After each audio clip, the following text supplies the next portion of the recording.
ये नदी है एक, और आप देख रहे हैं कि ये नदी सूख गई। ये जून का महीना है, आज 16 तारीख है, और ये नदी नहीं सूख गई। हिंदुस्तान की लगभग हर नदी सूख गई। जब नदियां सूख गईं तो लोगों ने कहा कि इस पर डैम बना लिए जाएं। डैम बना लिया गया तो बारिश का पानी डैम में भर गया, और उसके बाद अप्रैल आते आते वो डैम भी खाली हो गया। मित्र जानते हैं कि देश के सारे कुएं सूख गए। कुएं इसलिए सूख गए कि गांव के जलाशय सूख गए, और नहरें जो सिंचाई के लिए नहरें बनाई गईं, आज नहरों की सिंचन क्षमता कम से कम 60% कम हो गई, क्योंकि नहर जहाँ से निकाली गई उस डैम का पानी कम हो गया, उस डैम में सिल्टिंग हो गई। नहरें डैम इसलिए सूख गए या उनमें पानी इसलिए कम हो गया क्योंकि वो नदियों में पानी का प्रवाह कम हो गया, और नदियों में पानी का प्रवाह इसलिए कम हो गया कि नदियाँ जहाँ से निकलती थीं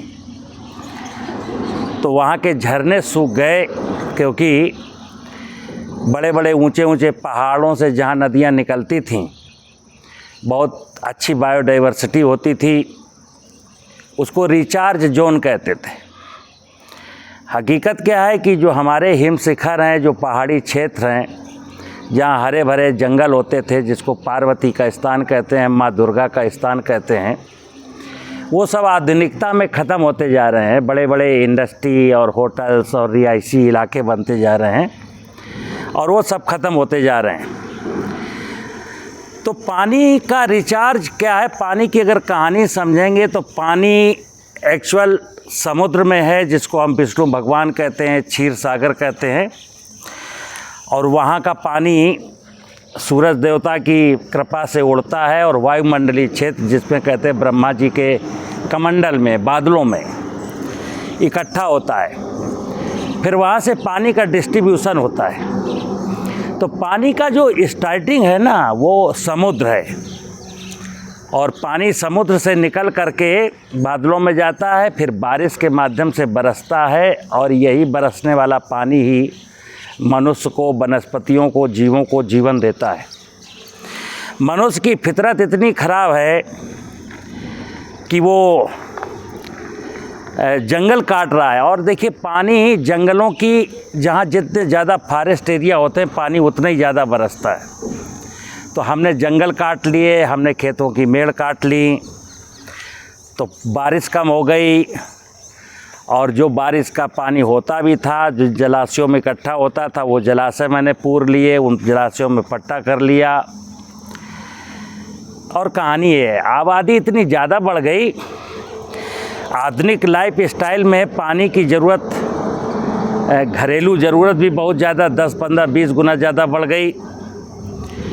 खेती में, नकदी फसलों में भी पानी की ज़रूरत बहुत बढ़ गई।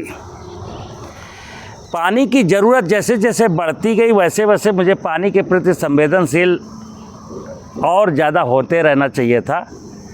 लेकिन पानी के प्रति, जंगल के प्रति, बायोडाइवर्सिटी के प्रति हमारी जो असंवेदनशीलता थी, उसका परिणाम है आज दिल्ली में न्यूज़ देख रहे होंगे ना।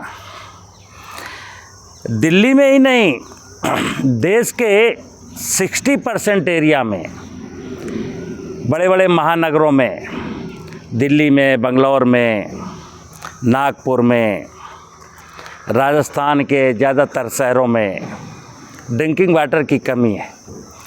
दुर्भाग्य ये है कि हमारे देश के जो बुद्धिजीवी लोग हैं, नीति निर्माता हों, न्यायपालिकाएं हों, टेक्नोक्रेट हों, ब्यूरोक्रेट हों, आम जनमानस हो, NGOs हों, इस विषय पर कोई गंभीर नज़र आता नहीं है। और इस साल की आपने गर्मी देख ही ली। तो हमारा जो आकलन है, और बहुत सारे जैसा मैं सोचता हूँ ऐसे बहुत सारे लोग सोचते हैं कि जो आने वाला वक्त है वो अब इंसान का नहीं है, क्योंकि इंसान इस प्रकृति की व्यवस्था में जीता है। ये परमात्मा का, भगवान का घर है, जहाँ हमको मनुष्य के रूप में अवतरित होने का मौका मिला है। मैं मनुष्य बन के नहीं जी रहा हूँ। हमारा धर्म एक ही था कि मैं इस प्रकृति रूपी व्यवस्था को निरंतर समृद्ध करता रहूं, संरक्षित करता रहूं।